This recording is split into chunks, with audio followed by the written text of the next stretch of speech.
If you look at the reason of revelation of the last two surahs of the Quran, قُلْ أَعُوذُ بِرَبِّ الْفَلَقِ قُلْ أَعُوذُ بِرَبِّ النَّاسِ, it is connected to protection against magic. Read those verses, you will find anyone who ties knots and blows in them is considered a magician.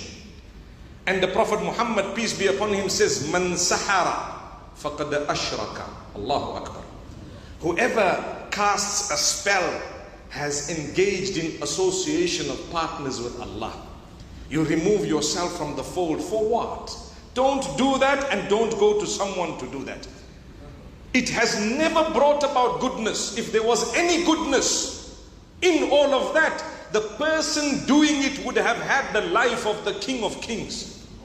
They themselves are poor. They have nothing. They don't even know what's coming or going in their own lives. They have health matters and problems just like you and I.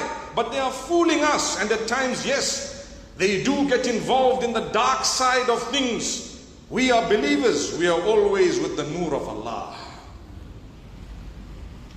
Today's message is very strong. Allah will give you, continue to develop your relation with Allah. Allah will propel you into a position He knows He wants you at the time that He wants you there. If it hasn't come, if it doesn't come, it's okay.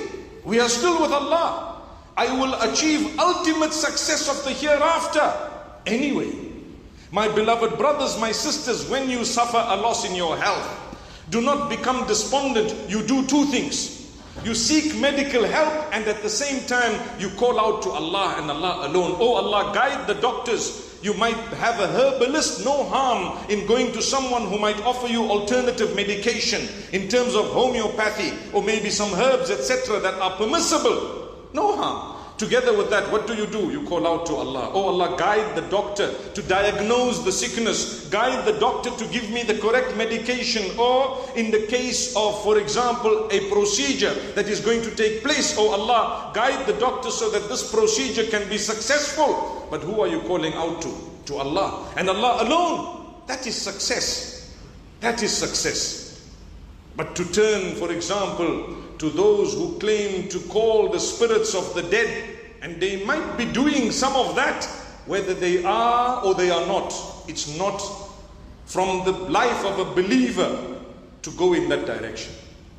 You believe in Allah. Don't go to those who claim that they will call the spirits of the dead, and they do at times. It is a whole different matter. But at the same time, if you believe in Allah, He has addressed it in the Quran and He has addressed it in the Sunnah. You need to start off by reading the meanings of the last two surahs of the Quran. Min sharril waswas al-khannas alladhi yuwaswis fi sudurin nas min al-jinnati wan nas. It sounds so beautiful. Have you ever considered the meaning of these surahs? Have you gone into the reasons of revelation of these surahs?